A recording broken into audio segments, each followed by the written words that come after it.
오늘 우리가 읽은 성경의 말씀 두 곳의 말씀은 정말 행복한 믿음을 가진 사람들의 외침이 되어야 합니다.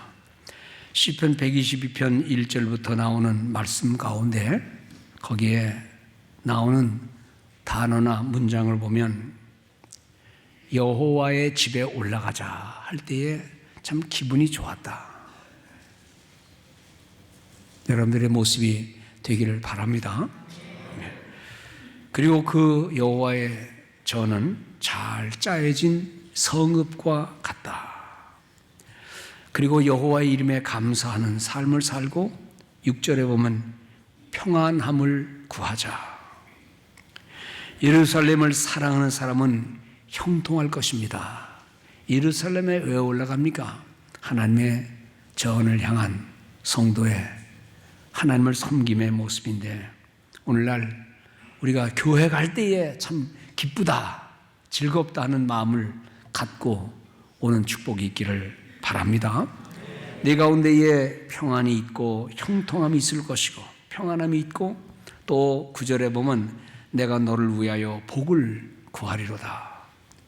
주님의 몸된 교회의 출석하는 우리 성도님들 하나님 앞에 올 때마다 기쁨과 평안과 또 형통함의 축복이 예배를 통하여 이루어지는 은혜가 있어야 할 줄 믿고, 또 바울이 빌립보서에서 아주 좀 엑기스처럼 간단한 단어지만은 여기 나오는 단어를 보면 기쁨, 관용, 기도, 간구, 감사함, 하나님의 평강, 예수 안에서 마음과 생각을 다 하나님이 지켜주신다는 이런 믿음을 가지고 하나님 앞에 예배하는 우리 성도들 되시기 바랍니다. 좀 근심, 걱정, 좀 이런저런 생각이 있다 할지라도 오늘 예배하는 이 모습을 통하여 하나님이 여러분들에게 은혜를 넘치게 해주실 줄 믿습니다. 제가 만들어낸 얘기가 아니고 이제 유명한 대학, 미국에는 하버드겠죠. 그보다 더 좋은 대학이 있는지 모르겠지만 유명한 대학에서 배움을 많이 가진 사람들, 그 학교를 졸업한 사람들이 과연 얼마나 행복한 삶을 살아보는가 하고 꾸준히 연구한 결과 행복의 조건이라는 책을 쓰신 교수님이 계세요. 학교를 졸업한 모든 사람들을 오랜 세월 동안 남녀 학생들을 다 추적해 보니까 결론이 뭔가 하니 인생의 운명을 좌우하는 것은 배움과 재물의 소유와 명예에 있는 것이 아니다라는 겁니다.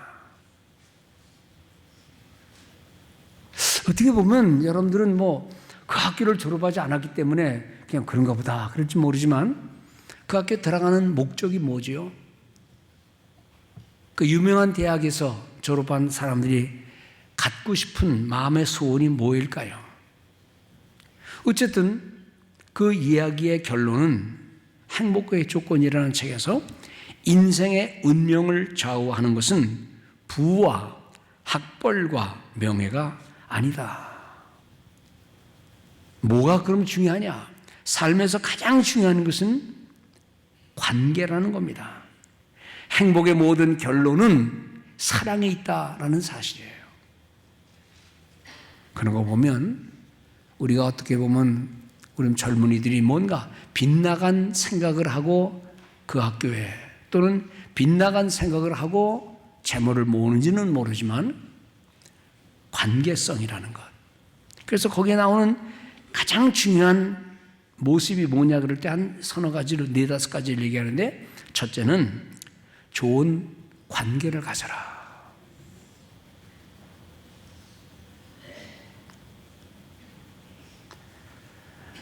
모든 사람이 모든 사람에게 좋은 관계를 갖는 것은 쉽지 않지만 가까운 이웃으로부터 좋은 관계를 갖고, 두 번째는 상대를 존중하고 배려하는 것, 셋째는 끊임없이 사랑하고 애착을 갖는 것, 겸손함으로 누군가에게 다가가는 것, 그리고 마지막으로는 인생의 소명의식, 사명감이라고 그럴 수 있겠죠.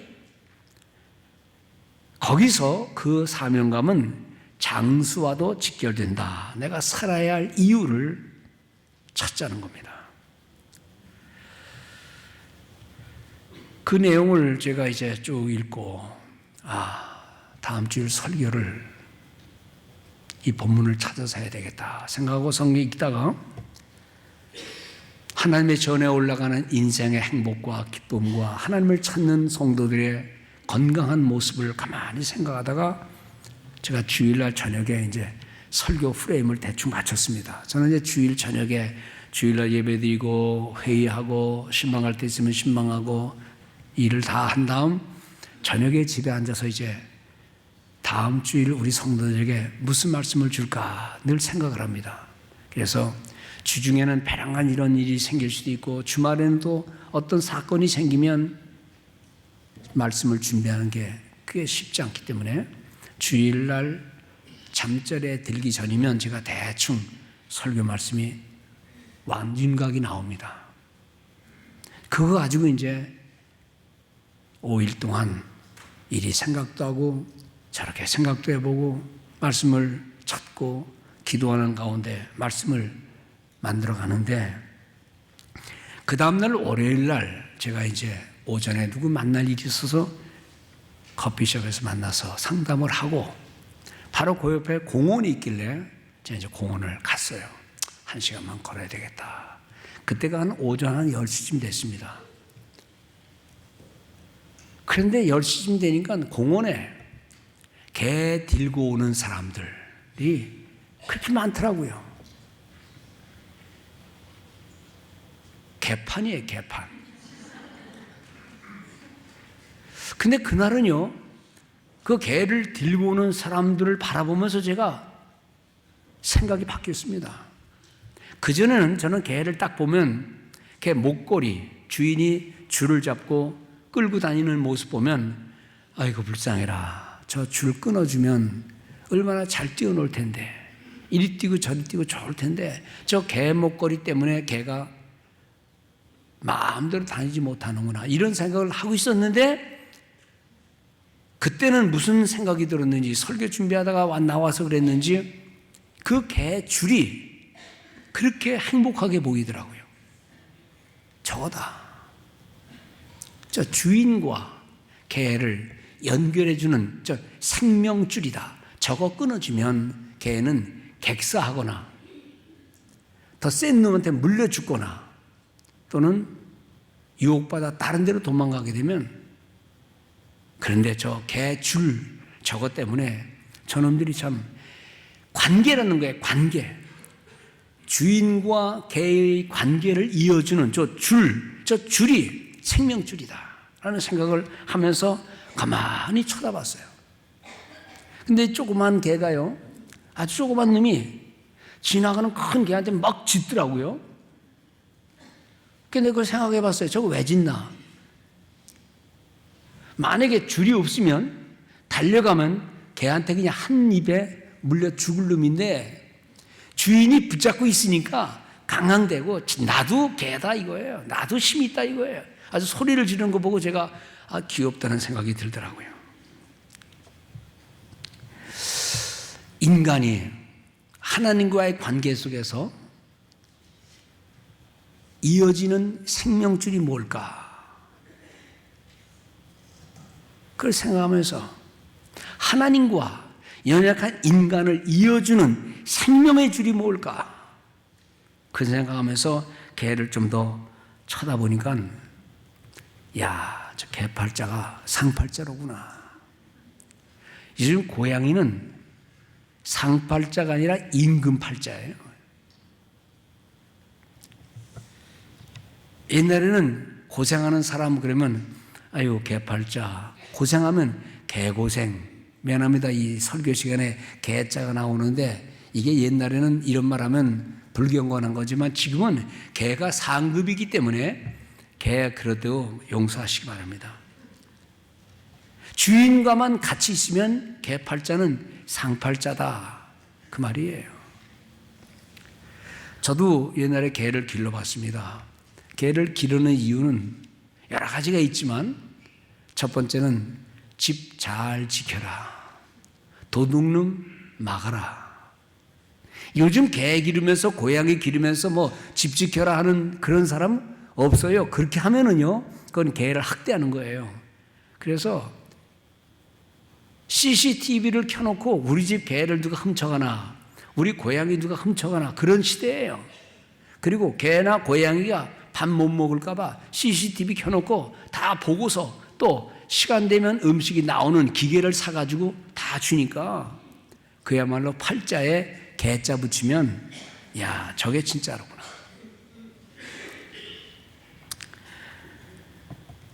그런 생각을 하면서 공원을 걸으면서 계속 개를 보니까 옛날에 보는 개하고 다른 거예요. 그러다가 결론에 이르럽니다. 이 관계, 주인과 개의 관계가 이렇게 되니까 개가 임금 노릇하고 주인까지 개 눈치를 보면서 다니는 거로구나. 우리 인간과 하나님과의 관계,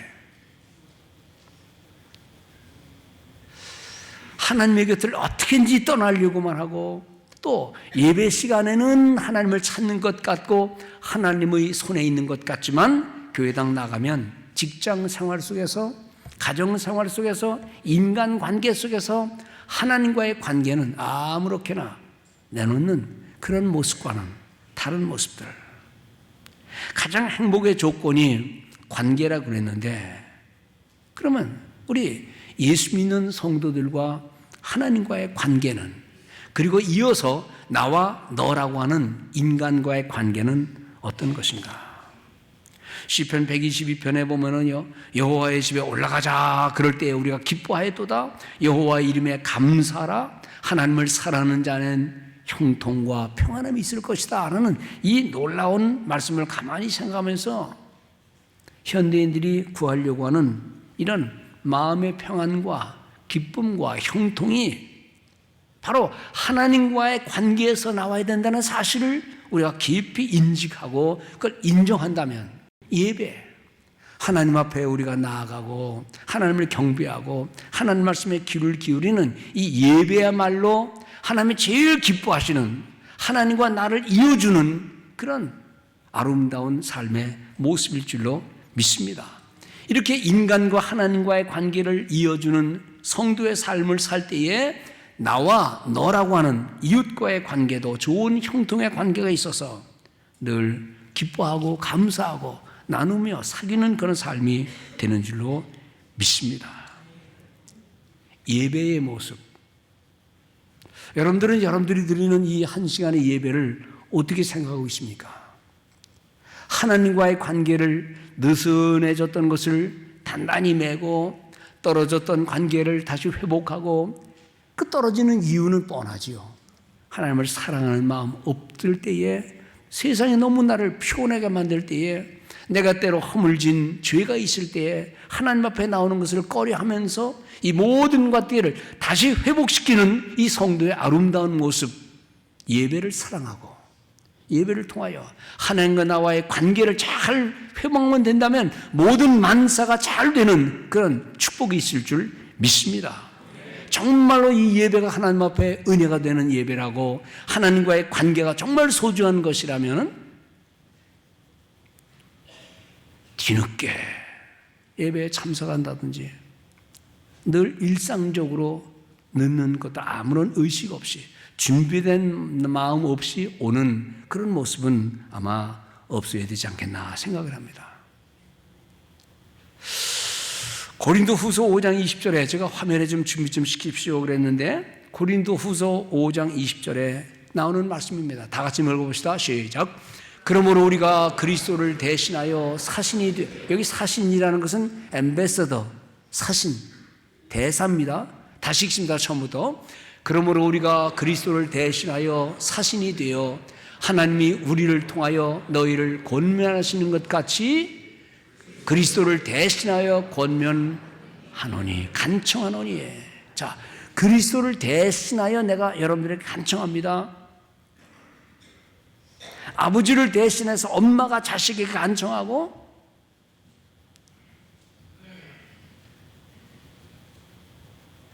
친구를 대신해서 너에게 간청하노니 하는 간청의 내용은 뭔가 하니? 결론이 그거예요. 너는 하나님과 화목하라. 사실 자녀들이 공부도 안 되고 학교 가기도 싫고 만사가 귀찮은 이유는요, 엄마 아빠와의 관계 속에서 자식과 나와 엄마 아빠 부모와의 관계가 삐뚤어지면 다 기분 잡치는 거예요. 저는 고아원에서 아이들하고 많이 시간을 보냈습니다. 아이들이 늘 마음의 근본으로 어려움을 겪는 이유는, 아무리 생일 선물을 해주고 좋은 축하를 해줘도 아이들은 뿌리가 약한 거예요. 이거는 저분은 언젠가 떠날 것이다. 저 선생님은 1년 있으면 다른 반을 단사하니까 나하고는 관계없을 것이다. 나를 변함없이 사랑해 줄 사람, 그 사람이 누구냐? 그건 부모예요. 고아원 원장도 아니에요. 근데 부모가 없으니까 아이들은 항상 불안한 거예요. 하나님과의 관계, 변하지 않는 하나님과 그의 말씀, 그의 성실하신 그의 사랑에 늘 기대어 사는 성도는 하나님과의 관계만 잘만 되면 어디를 가도 불안한 거 없고요, 감사한 것뿐이고요. 그런데 기도를 잃어버리고 하나님 앞에 예배하는 것을 성실하게 대하지 못하고 하나님을 자기의 주인으로 삼지 못하는 그 모습에서 인생은 항상 불안을 느껴요. 엄마 아버지한테 야단 맞고 그냥 싫은 소리 듣고 학교를 가는 아이의 마음속에는 항상 불안합니다. 이렇게 싸움하는 거예요. 하나님과의 관계, reconciliation, 하나님과의 관계를 회복하는 성도의 모습은 그 하나님이 모든 것을 다스리시는 주인이시기 때문에 하나님 안에서 우리는 평안함을 누릴 수가 있다는 것입니다. 여러분, 정말 여러분들이 드리는 예배가 하나님 앞에 이것이 내 삶의 근본이요, 핵심이요, 중심이라는 마음을 갖는다면, 그런 믿음만 갖는다면 얼마나 좋을까요? 그러므로 바울이 그렇게 말하는 겁니다. 내가 그리스도를 대신하여 간청합니다. 여러분들은 하나님과 화목하십시오. 현대인의 성경이 이렇게 말합니다. 그분을 대신하여 내가 여러분들에게 간곡히 부탁합니다. 하나님과 사이좋게 지내십시오. 여러분, 하나님을 분노하게 만들거나 하나님을 나를 떠나게 만들거나 하나님을 모르는 척하게 만드는 게 아니라 하나님과 친밀한 인생의 모습을 여러분들이 예배에 성공하고 말씀 중심의 삶을 살고 하나님이 늘 내 곁에 계신 것을 의식하는 영적인 그런 예민함을 갖고 산다면 여러분들의 삶은 결코 실패한 것 아니고 눈물 지은 것 아니고 외롭다는 것도 아니고 하나님 여러분들과 함께하는 축복의 삶을 살게 될 줄 믿습니다. 그것이 바로 사도 바울이 그리스도 안에서 in Christ, 주님 안에서 하는 이 내용을 빌립보서 4장 4절에서 뭐라 그럽니까? 주 안에서 항상 기뻐하라. 내가 다시 말하노니 기뻐하라.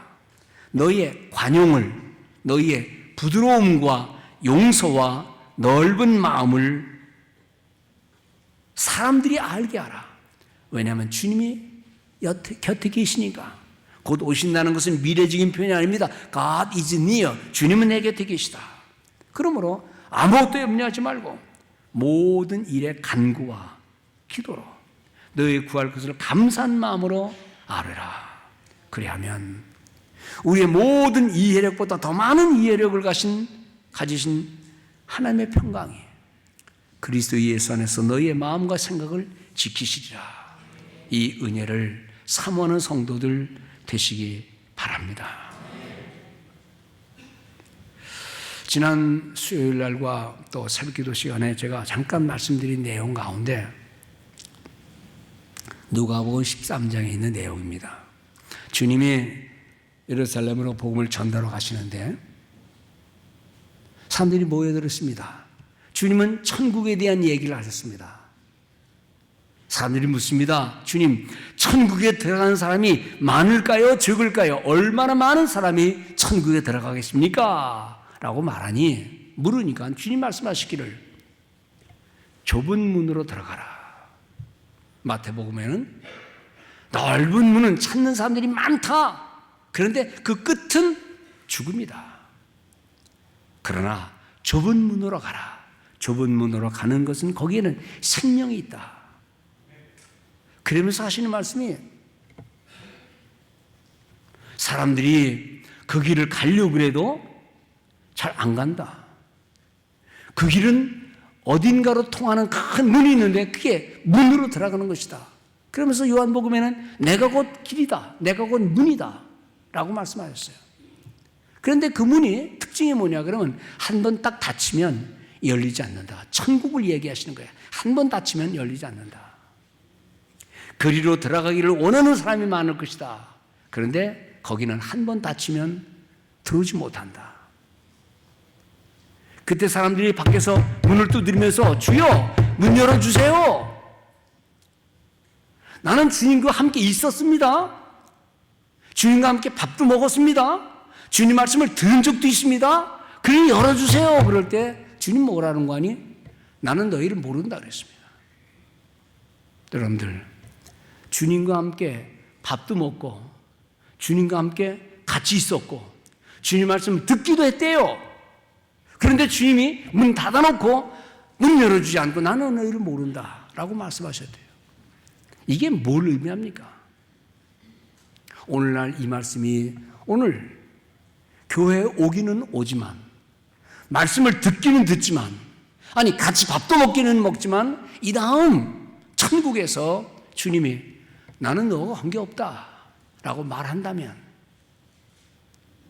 오늘날 예배를 드리는 우리 성도들의 교회를 출석하는 성도들의 직분은 목사고 직분은 장로고 직분은 권사고 나는 교회에 처음부터 나왔고 그거 아무 소용없다는 겁니다.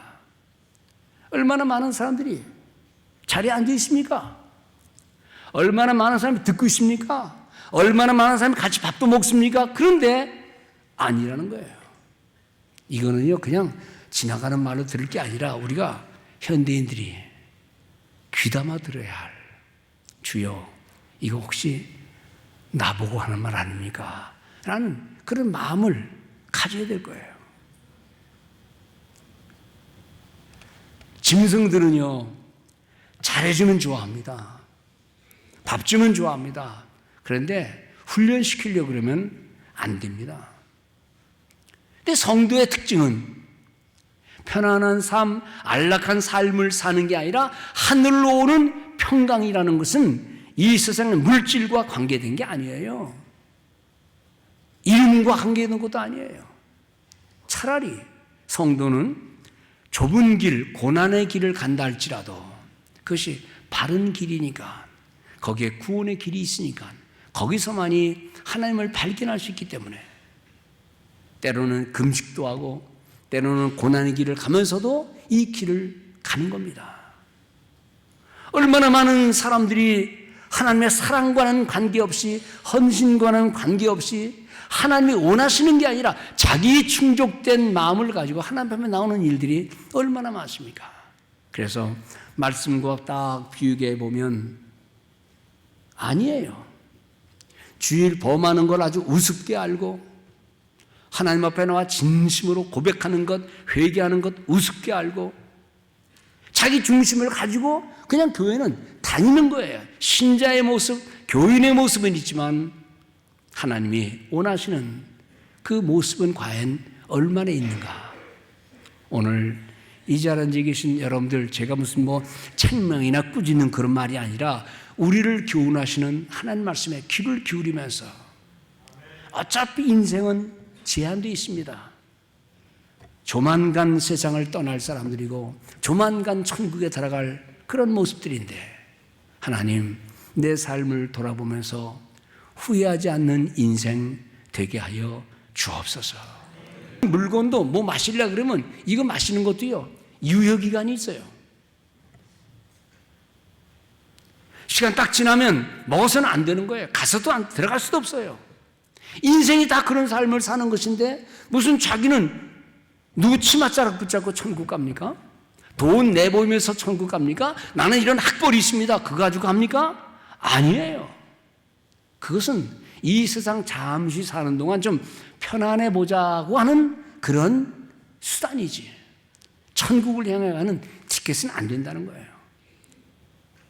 특히 교육자들이나 특히 장로님들이나 또는 교회 오랫동안 다녔다는 사람들 정말 조심해야 될 것이, 그저 이것은 우리가 가진 생각이 착각으로 변할 때가 많다는 겁니다. 하나님께서 이런 말씀을 주실 때는 이 말씀을 듣는 우리들에게 뭔가 경각심을 갖고 참 신앙의 무엇인지를, 좁은 길이 무엇인지를 우리에게 주시는 교훈으로 알고, 하나님, 이런 예배를 드릴 때마다 우리 마음을 다시 한번 가다듬고 하나님의 사람으로서의 마음을 갖게 주옵소서. 나의 형식적인 것이, 이것이 주님이 원하시는 진정한 모습이 아니라는 겁니다. 그래서 우리는 정말 예배를 드릴 때마다 이 예배가 내 삶을 변화시키고 내 생각을 변화시키고 인생의 목적을 조금씩이라도 변화시켜서 성숙한 신앙의 모습으로, 하나님이 원하시는 삶의 모습으로 가도록 하나님 앞에 자비를 구하는 우리 성도들 되시기 바랍니다. 예배가 빨리 끝나기를 기다리는 것, 설교가 짧기를 기다리는 것, 그런 것보다도 짧든 길든 관계없이 하나님 말씀이 내 마음속에서 뭔가 울려 퍼지고 내 삶을 주님 앞에 조금 더 가까이 가게 하는 이런 믿음을 세워놓는 복된 시간 되기를 바랍니다. 우리가 사실 이 자리에 와 있음이 얼마나 큰 은혜입니까? 이 큰 은혜는 동시에 아름다운 공동체, 교회에 소속되어 덕을 이루는 삶과, 그리고 내가 할 일이 무엇인가를 소명의식을 찾아서 하나님께 영광이 되는 그런 모습이 되어야 될 줄로 믿습니다. 영혼을 살리는 교회의 소명, 덕을 끼치는 헌신된 삶의 모습, 하나님의 뜻을 이루는 그런 모습들, 스스로 자기 만족이 아닌 하나님의 뜻이 무엇인지를 깨닫고 하나님께 영광을 돌리는 그런 성도의 모습 되기를 주의 이름으로 축원을 드립니다. 이렇게 하나님이 우리를 불러주신 이 고마운 이유, 험한 세상, 정말 차가운 세상, 어떤 방향을 잃고 살아가는 모든 사람들에게 하나님께서 우리에게 주시는 은혜가 있을 거예요. 오늘도 우리 1부 예배 때도 그렇고 2부 예배 끝날 때도 우리 사랑하는 자녀들이 이제 학교로 돌아가야 되기 때문에 1부 예배 드리고 목사님 기도해 주세요. 2부 예배 드리고 또 어떤 청년이 목사님 기도해서 우리 자녀들 학교로 돌아갑니다. 제가 기도해 주기 전에 그 말했어요.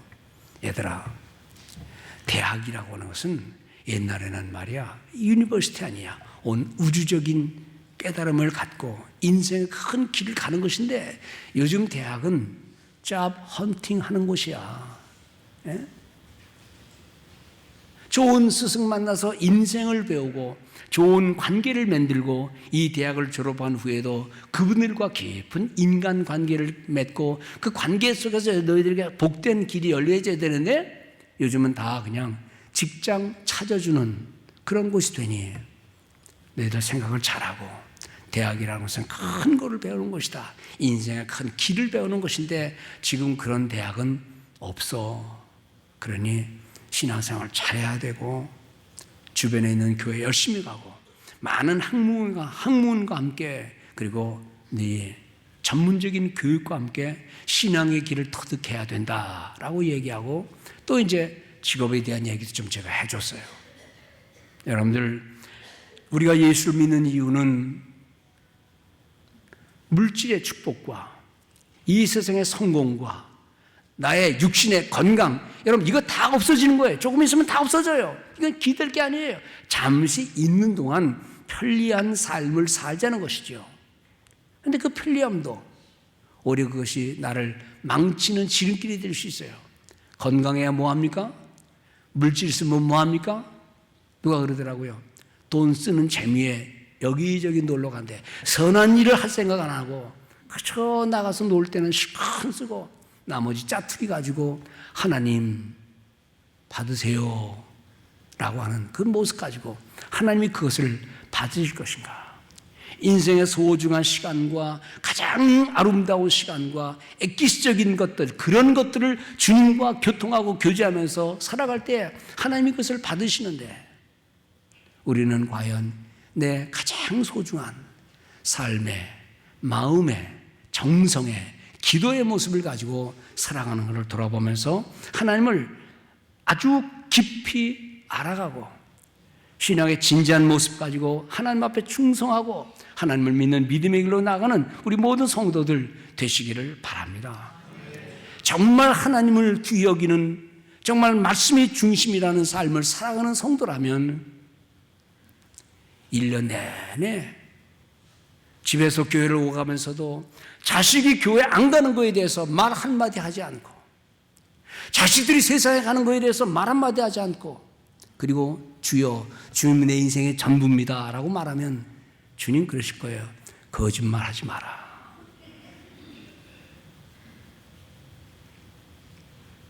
복음이 생명입니다 라고 말은 하는데, 노래는 부르는데 주변의 사람에게 1년 가도 2년 가도 전도하면 하지 못하고 복음에 대한 제시를 하지 못한다면 주님 그러실 거예요. 너 내 앞에서 거짓말하지 마라. 복음이 생명이라면 옆에 있는 자식에게 꾸짖거나 야단치더라도 복음 앞으로 오게 하는 열정이 없을까요? 그냥 인생에 방황하는 사람들에게 예수에게 한 번도 안 하면서 그게 무슨 성도라고, 그게 어떻게 목회자라고, 그게 어떻게 장로라고, 그게 어떻게 권사라고 할 수 있겠어요? 여러분들, 비록 이 시대가 그런 말을 마음대로 하지 못하는 그러한 모습이 있다 할지라도 우리는 기도하면서 영혼들을 사랑하는 마음 갖고, 주여, 내가 이렇게 천할 능력은 없지만 주여 저 영혼 불쌍히 여겨주십시오 기도하면서 하나님께 간구하는 성도들 되실 줄 믿습니다. 멀리 나가서 가지는 못해도 내 주변에 있는 흩어진 자녀들, 저 자녀들을 하나님께 맡기고 기도하고, 또 낙심하는 성도들, 그들을 향해서 그리스도의 사랑으로 품고 인도하는, 안내하는 그런 복 있는 성도 되시기를 바랍니다. 교회는 영혼의 거듭남을 위해 존재하는 겁니다. 교회는 영혼을 살리는 일에 힘써야 되는 것입니다. 교회의 아름다운 모습은 그저 먹고 마시며 자기 자존감만 높이는 게 아니라 나는 과연 하나님의 영광을 위하여 일하는가, 소명의식을 갖고 있는가. 교회는 말씀과 기도로 병든 영혼을 치료하고 죽은 영혼을 살리고 아름다운 좋은 소식을 여기저기 전하면서 하나님의 나라를 확장하는 일에 앞장서는 그 한 사람 한 사람 될 때에 주님은 영광을 받으실 줄 믿습니다. 이제 우리 다 같이 한번 자신을 돌아보면서 좀 다 같이 눈을 좀 감아봅시다. 눈 감고 제가 여러분들에게 질문을 하겠습니다. 질문에 예라고 대답하면 얼마나 좋을까요? 그러나 아직은 예 아니라 할지라도 하나님 내가 그렇게 힘쓰겠습니다 하는 마음을 갖고 다 같이 눈을 감고 제가 드리는 질문을 한번 대답해 보시기 바랍니다. 마음속으로 대답하시기 바랍니다. 첫째 질문입니다. 하나님, 나는 하나님을 예배하는 마음에 정성과 최선을 다하고 있습니까? 이 질문에 여러분들 스스로 대답하시기 바랍니다. 두 번째 질문입니다. 나는 신앙생활을 통하여, 교회 출입을 통하여 영적인 내면의 성숙을 이뤄가고 있습니까? 아니면 그 모양 그 모습대로 있습니까? 세 번째 질문입니다. 내 삶의 평안과 내적인 성숙을 통해 내가 속한 이 교회 공동체 안에서 나는 덕을 이루는 삶을 살고 있습니까? 그 다음 질문입니다. 주님의 몸이신 이 교회 공동체를 위한 나의 기도와 나의 헌신은 어떠합니까? 마지막 질문입니다. 나는 내 인생을 통하여 이 빠른 세월 속에서 하나님의 영광을 위한 소명자로 살아가고 있습니까? 이런 모든 질문 앞에서 우리가 자신 있게 대답하지 못하는 이유들도 있을 거예요. 세상이 악하고 내 의지가 약해서. 그러나 하나님 앞에 기도하시기 바랍니다. 하나님, 내 허물을 용서하시고 나에게 힘과 용기를 더하여 주시옵소서. 이제 이왕 머리 숙여 눈을 감고 기도하는 가운데 제가 여러분들에게 기도의 제목을 드리겠습니다. 우리 오르겐 소리 끝날 때까지 제가 여러분들에게 기도의 제목 드릴 때에 여러분들이 속으로 아멘, 아멘 하시는 시간 있기를 바랍니다. 첫째 기도입니다. 하나님, 내가 그리고 우리 모두가 하나님을 진정으로 예배하는 거룩한 공동체가 되게 하여 주옵소서. 하나님과의 만남을 우습게 여기고 주일 성수를 우습게 여기고 여기저기 돌아다니면서 하나님과의 관계를 무시하는 이 죄악을 용서하여 주옵소서. 두 번째 기도입니다. 주여, 나의 삶이 하나님을 예배함으로 내 속에 평안함과 소명이 넘치게 하여 주옵소서. 세 번째, 여러분들에게 아멘을 요구합니다. 속으로 해주시기 바랍니다. 오 하나님, 믿음의 삶을 통해서 내가 교회를 출입하는 이 모든 모습을 통하여 내 안에 있어야 할 영적인 성숙과 덕스러운 삶을 살게 해 주옵소서. 마지막 네 번째입니다. 우리의 기도입니다. 오 주여, 나에게 성숙한 믿음의 성도 되게 해주시고 은혜를 받아 누리면서 내가 받은 구원의 은혜를 내게 맡겨진 소명의 삶을 이루어가면서 아름다운 믿음의 공동체의 일원이 되게 하여 주옵소서. 이 기도의 제목을 가지고 살아가는 우리 모든 성도들 되시기를 주님의 이름으로 축원을 드립니다.